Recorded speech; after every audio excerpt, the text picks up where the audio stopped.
Amazon プライム独占配信の私の夫と結婚してが最終回を迎えました。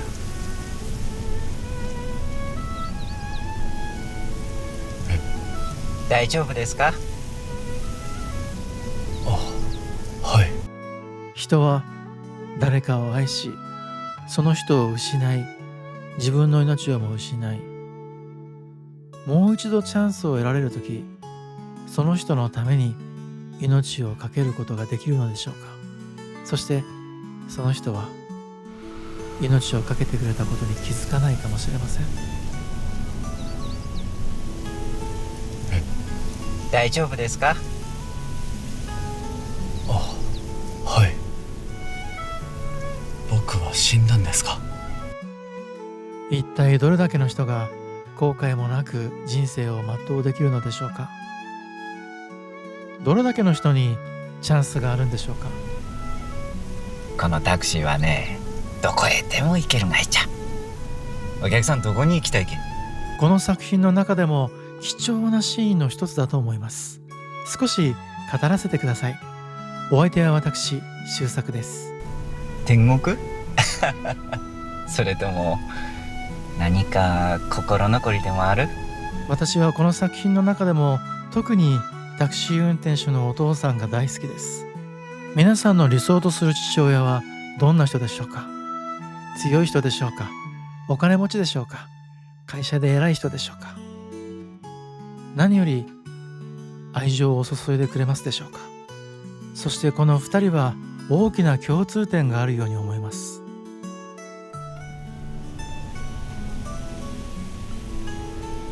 心残りはたくさんあります。ああ、どんな？鈴木渉は何でも持っている人です。お金もあり、地位もあり、容姿端麗で頭もいい。でもそんな彼でも後悔しているんです。大事なものに気づくのが遅くて守ってあげられませんでした。大切な人をある日突然亡くしてしまう。私自身もその経験があります。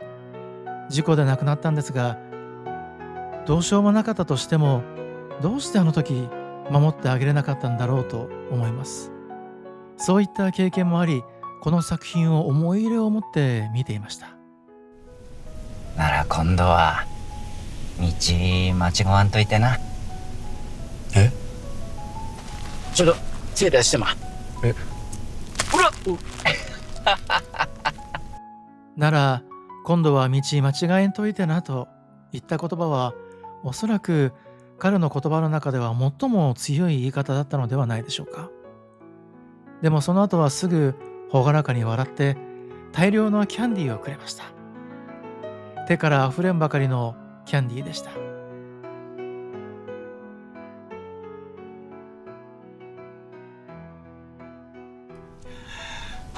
3時のおやつ。運転手さん、昔大学で。このお父さんは個性が強いと言いますか、本当に忘れられないようなキャラクターをしています。なんと言いますか、ちょっとそれますがすいません。新しいおもちゃみたいな感じが、したりするんですが、いかがでしょうか。神戸さんの。ほんまに富山に遊びに来てくれてありがとね。ああ、ここだなぁと思いました。単に2度目のチャンスをもらっているんじゃないんですね。鈴木渉という男性は、その前に誠実さ、その人柄を見せているわけです。だからこそ2度目のチャンスを得ました。今度はおじさんが道案内する番やちゃ。さあちゃんと捕まっとかれ。ごめんなさい。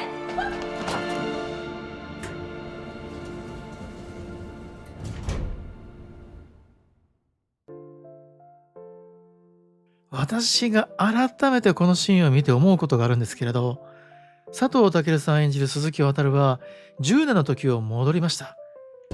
彼女に今度は気持ちを伝えるつもりだったんでしょうか。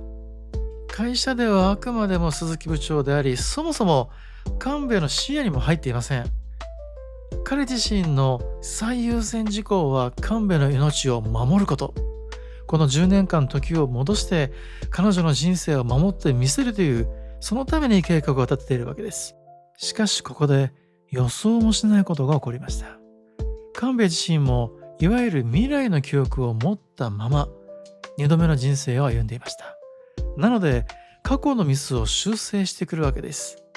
だからこそ2人はエレベーターの中で出会ってしまいました。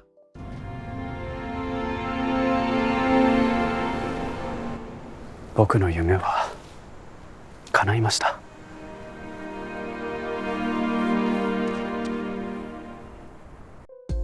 僕の夢は叶いました。鈴木渉という人が選んだ道のりは、大切な人を守ること、本当にそれにつきます。彼にとっての最優先事項であり、それは自分自身の命よりも本当に大切なものでした。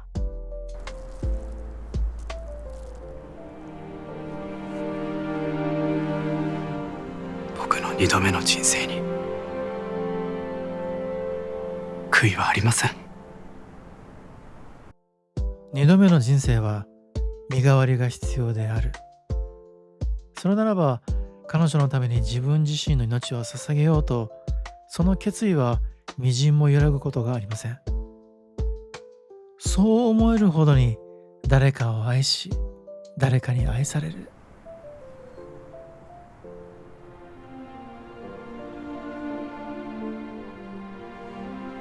部長は何にも分かってない。迷惑です。ここで予想外のことが起こりました。鈴木部長の目的は彼女の命を救うこと。しかし偶然出会い、鈴木渉は生きるとはどういうことなのかを彼女に伝えることにもなりました。前回の動画で私なりに深掘りさせていただきましたが、尊厳、自分を信じる、希望を持つ、自分の人生の操縦桿は自分で握ること、その思いを伝えました。妹にも協力してもらって神戸の背中を押していきます。神戸自身はメイクも変わりましたし、洋服も好きなものを買うようになりました。自分に自信を持って希望も持つようになりました。そんな彼女が得たもので一番大きなものは何だったのでしょうか。だって私の2度目の人生にはあなたが必要なんです。あんなに受け身だった神戸美沙が2度目の人生で思ったことは、死にたくない、自分の人生を変えよう、この人たちから離れようという思いでした。2度目の人生だから自分の人生を大切にしようと思っていたはずなんですけど、彼女はいつの間にか自分の命よりも大切な存在を見つけていました。助けてもらうんじゃなくて、守ってもらうんじゃなくて、一緒に歩いていきたいんです。愛される、愛するということがこんなにも人を変えるものでしょうか。鈴木部長にとって神戸は自分よりも大切な人です。溢れんばかりの愛情で守ってきました。自分の命を懸けてもいいんです。でもそんな人が一緒に歩きたいと言ってくれました。きっとありますよ、うまくいく方法が。あんな二人に壊されたりしません。不幸な運命だってひどい人生だって変えられます。そう信じましょうよ。涙を流しながら神戸はその気持ちをまっすぐに伝えています。だって部長が教えてくれたんですよ。思えば鈴木部長の前で神戸が初めて涙した時、その胸の内の悲痛な思いを爆発させました。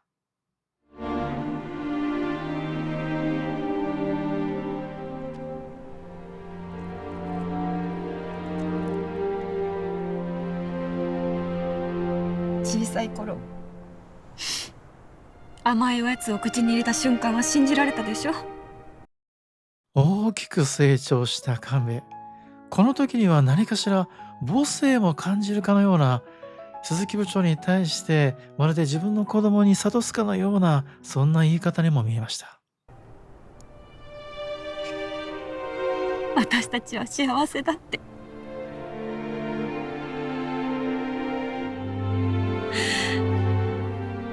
あなたのことが大好きなんです。神戸美沙はこんなにも人を好きになれました。日々生きていて何十年と経っていく中で、あなたのことが大好きなんですと正面から伝える。そしてそんな人に出会えたということがなんと貴重なことでしょうか。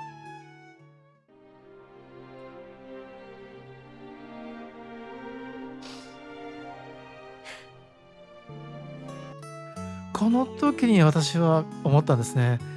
鈴木部長はものすごいプレッシャーの中にいたんじゃないでしょうか。どうしても彼女を守らなければ、彼女の命を守ってあげたいと思うがゆえに、一方で自分自身を追い詰めていたのかもしれません。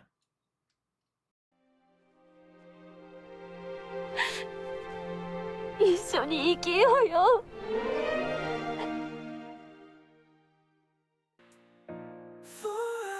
うわーって思いました、この時。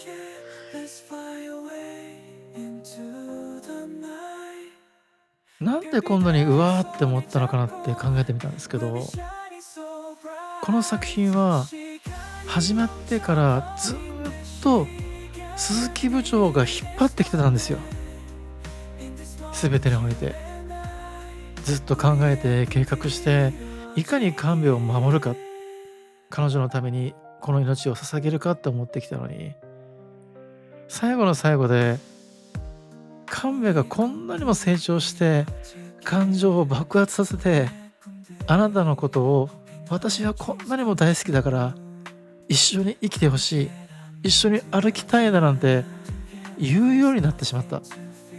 自分の殻に閉じこもっていたような神戸が自分の気持ちをこうやって表に出して抱きしめながら伝える、その美しい成長に胸を打たれたんだと思います。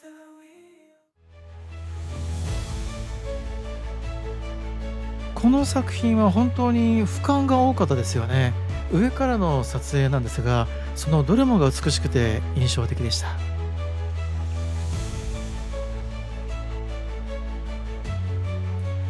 ついに運命の日、2025年9月18日を迎えました。結局大学で何の研究してるんだっけ？それ聞くの何度目？いや、バイオサイエンスって言葉を覚えた。バイオサイエンスと聞いて興奮してしまいました。バイオテクノロジー、ナノテクノロジー、AI、この3つを合わせて人間の頭脳を超えた時にシンギュラリティが来るわけですが、また別の機会に。夢物語と思って。渡さんらしいって思ってる。はい、私も皆さんも今いろんなこと思いましたね。ついに下の名前で呼んでいます。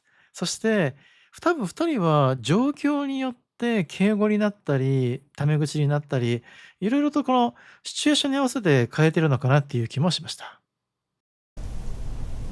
ブランク長すぎて。この作品いいなと思うところがたくさんありましたけども、そのうちの一つが和菓子でした。日本の和菓子のイメージがめっちゃ良かったっていうか、ブランディングにもなったし、きっと海外の人もこれを見たら、日本の和菓子食べたいなっていうふうに思ったと思うんですよね。私は沖縄生まれ沖縄育ちなので、身の回りにね、皆さんよりは和菓子が少ない環境ではあるんですが、やっぱり品があって美味しい和菓子たくさんありますからね。何かおすすめの和菓子がありましたら、ぜひ教えてください。応援してます。ミサも好きに言ってください。どんなことでも。はい、ここでまた皆さん同じこと思いましたね。ミサと呼ぶようになっていました。ずっと味方でいますから。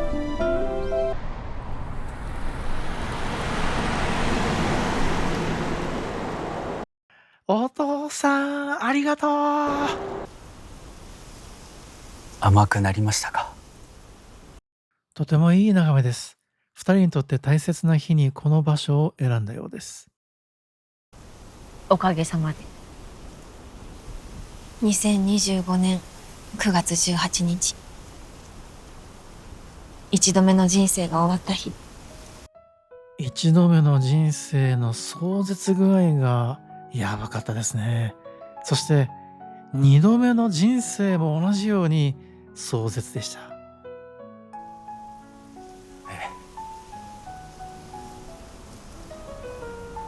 でも君は生きてる。この二人だからこそ今日この日を迎えることができました。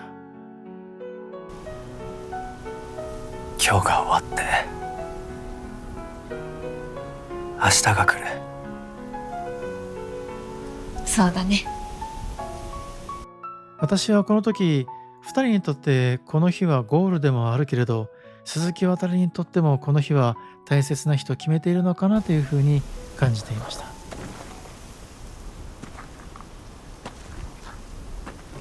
結婚してください。うわーうわえー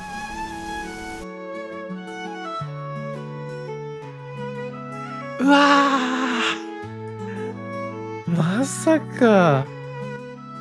私はこの作品を見ていて感動的なシーンに涙したり、時にはムキーってなったり、と驚かされたり、さまざまな思いをしながら見ていました。それがまさか最後は笑いながら涙が出てしまうとは思いもしませんでした。そして私はこの瞬間に、もしかしたらそういうことなのかもと気づかされました。そもそもがこの作品の題名は私の夫と結婚してなんです。そんな彼女が最後の最後で私と結婚してください、私の夫になってくれますかでフィナーレを迎える。彼女が生まれ変わり十世を持って自分の人生をしっかり生きていく、それがこの最後の言葉に込められているんだと、題名すらも彼女は変えてしまったんです。第1話の絶望的なスタート、タイムリープして2度目の人生はある意味神戸美沙は自分の人生を守るために行動しようとしていました。それが鈴木部長と出会って尊厳を知り、そして自分に自信を持ち希望を持ち、最後には成長した神戸が鈴木部長の気持ちさえも変えていく、鈴木部長の運命さえもグイッて引っ張って抱きしめて変えてしまう。この物語が始まっていろんなことを乗り越えてきて、一番最後に私の夫になってくれますかで終わる。私たちはこの物語を見始めて毎回夢中になって見続けて、そしてその言葉を聞くためにフィナーレを迎えたのかもしれません。今見終わって寂しい気持ちがあります。ただ本当にさまざまなシーンを見てきました。感動したり傷ついたり驚いたり、そして生き方であったり尊厳、自信を持つ、希望を持つ、自分の人生の操縦桿を握る、そういったキーワードが今胸の内にあるはずです。いろんなシーンが浮かんでくるのではないでしょうか。それは私の中でもこの作品から感じさせられたこと、後天的に人は変わることができるという希望です。いろいろな傷であったりトラウマであったり辛い思い出ですとか、今現状辛いですとか、いろんな方がいらっしゃると思うんですが、この作品はそれを変えていく、命がけで変えていくというものを見せてくれました。それはずっと私たちの胸の内にあって、何かの時に背中を押してくれるのかもしれません。それは何と言いますか、キャンディーみたいなものかもしれませんね。日常の何かふとした時にでも自分は幸せだと信じることができるのかもしれません。素晴らしい作品でしたね。あなたはこの作品をご覧になられていかが思いましたか？もしよかったらコメントで教えてください。この作品には他にも素晴らしいシーンがたくさんありました。それはまた別の機会にお話できたらなというふうに思っています。というわけでそろそろお別れですね。今回見てよかったな、楽しかったな、また次回も見たいなという方はぜひ高評価、サブスクライブをお願いいたします。お相手は私、周作でした。また次回お会いしましょう。ありがとうございました。